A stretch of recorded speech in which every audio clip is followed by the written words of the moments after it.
ಮಾನ್ಯ ಜಿಲ್ಲಾಡಳಿತ ಮತ್ತು ಜಿಲ್ಲಾ ಕೌಶಲ್ಯಾಭಿವೃದ್ಧಿ ಉದ್ಯಮಶೀಲತೆ ಚಿತ್ರದುರ್ಗ ಮತ್ತು ಪುರಸಭೆ ಹೊಳಲ್ಕೆರೆ ವತಿಯಿಂದ ದಿನಾಂಕ 26/7/2024ರಂದು ಪಿಎಂ ಸ್ವನಿಧಿ ಮತ್ತು ಸ್ವನಿಧಿ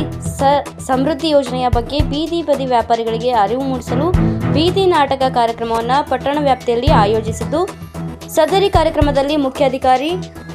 ಎ ವಾಸಿಂ, ಕಚೇರಿ ವ್ಯವಸ್ಥಾಪಕರಾದ ಶ್ರೀಮತಿ ರಾಧಾ, ಡೇ ನರ್ಮ ವಿಷಯ ನಿರ್ವಾಹಕರಾದ ದೇವರಾಜ್ ಎಂ ಮತ್ತು ಸಿಆರ್ಪಿಗಳಾದ ಶ್ರೀಮತಿ ಉಮಾ ಮತ್ತು ಶ್ರೀಮತಿ ಜ್ಯೋತಿ ಹಾಗೂ ಪುರಸಭೆ ಸಿಬ್ಬಂದಿ ವರ್ಗದವರು ಮತ್ತು ಹೊಳಲ್ಕೆರೆ ಪಟ್ಟಣದ ಬೀದಿ ಬದಿ ವ್ಯಾಪಾರಿಗಳು ಹಾಜರಿದ್ದರು. ವರದಿಗಾರರು ನಾಗರಾಜ್ ಕೆ.